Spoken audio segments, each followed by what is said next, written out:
श्रीमद्वाल्मीकि रामायण अयोध्या कांड अध्याय 43 महारानी कौसल्या का विलाप। शैया पर पड़े हुए राजा को पुत्र शोक से व्याकुल देख पुत्र के ही शोक से पीड़ित हुई कौसल्या ने उन महाराजा से कहा, नरश्रेष्ठ श्री राम पर अपना विष उड़ेल कर टेढ़ी चाल से चलने वाली कैकेयी केंचुल छोड़कर नूतन शरीर से प्रकट हुई सर्पिनी की भांति अब स्वच्छंद विचरेगी। जैसे घर में रहने वाला दुष्ट सर्प बारंबार भय देता रहता है, उसी प्रकार श्री रामचंद्र को वनवास देकर सफल मनोरथ हुई सुभगा कैकेयी सदा सावधान होकर मुझे त्रास देती रहेगी। यदि श्री राम इस नगर में भीख मांगते हुए भी घर में रहते अथवा मेरे पुत्र को कैकेयी का दास भी बना दिया गया होता तो वैसा वरदान मुझे भी अभीष्ट होता, क्योंकि उस दशा में मुझे भी श्री राम का दर्शन होता रहता। श्री राम के वनवास का वरदान तो कैकेयी ने मुझे दुख देने के लिए ही मांगा है।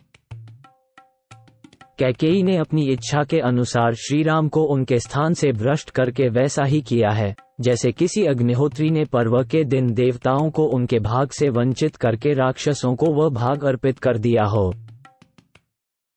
गजराज के समान मंद गति से चलने वाले वीर महाबाहु धनुर्धर श्री राम निश्चय ही अपनी पत्नी और लक्ष्मण के साथ वन में प्रवेश कर रहे होंगे।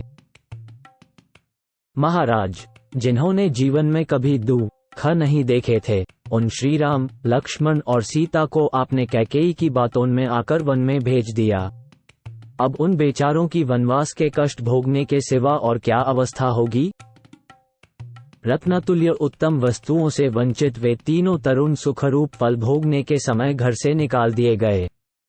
अब वे बेचारे फल मूल का भोजन करके कैसे रह सकेंगे। क्या अब फिर मेरे शोक को नष्ट करने वाला वो शुभ समय आएगा जब मैं सीता और लक्ष्मण के साथ वन से लौटे हुए श्री राम को देखूंगी। कब वो शुभ अवसर प्राप्त होगा जबकि वीर श्री राम और लक्ष्मण वन से लौट आए। ये सुनते ही यशस्विनी अयोध्यापुरी के सब लोग हर्ष से उल्लसित हो उठेंगे और घर घर फहराए गए ऊंचे ऊंचे ध्वज समूहपुरी की शोभा बढ़ाने लगेंगे। नरश्रेष्ठ श्री राम और लक्ष्मण को पुनः वन से आया हुआ देख यह अयोध्यापुरी पूर्णिमा के उमड़ते हुए समुद्र की भांति कब हर्षोल्लास से परिपूर्ण होगी। जैसे सांड गाय को आगे करके चलता है, उसी प्रकार वीर महाबाहु श्री राम रथ पर सीता को आगे करके कब अयोध्यापुरी में प्रवेश करेंगे। कब यहाँ के सहस्रों मनुष्य पुरी में प्रवेश करते और राजमार्ग पर चलते हुए मेरे दोनों शत्रुघ्न पुत्रों पर लावा खील की वर्षा करेंगे। उत्तम आयुध एवं खड्गलीय शिखर युक्त पर्वतों के समान प्रतीत होने वाले श्री राम और लक्ष्मण सुंदर कुंडलों से अलंकृत हो कब अयोध्यापुरी में प्रवेश करते हुए मेरे नेत्रों के समक्ष प्रकट होंगे। कब ब्राह्मणों की कन्याएं हर्षपूर्वक फूल और फल अर्पण करती हुई अयोध्यापुरी की परिक्रमा करेंगी। कब ज्ञान में बड़े चढ़े और अवस्था में देवताओं के समान तेजस्वी धर्मात्मा श्री राम उत्तम वर्षा की भांति जन समुदाय का लालन करते हुए यहाँ पधारेंगे। वीर, इसमें संदेह नहीं कि पूर्व जन्म में मुझ नीच आचार विचार वाली नारी ने बछड़ों के दूध पीने के लिए उद्यत होते ही उनकी माताओं के स्तन काट दिए होंगे। पुरुष सिंह, जैसे किसी सिंह ने छोटे से बछड़े वाली वत्सला गौ को बलपूर्वक बछड़े से हीन कर दिया हो, उसी प्रकार कैकेयी ने मुझे बलात् अपने बेटे से विलग कर दिया है।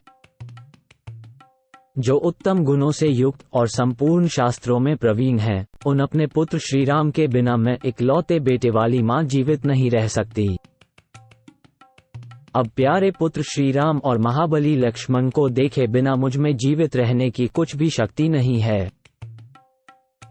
जैसे ग्रीष्म ऋतु में उत्कृष्ट प्रभाव वाले भगवान सूर्य अपनी किरणों द्वारा इस पृथ्वी को अधिक ताप देते हैं, उसी प्रकार यह पुत्र शोक जनित महान हितकारक अग्नि आज मुझे जलाए दे रही है।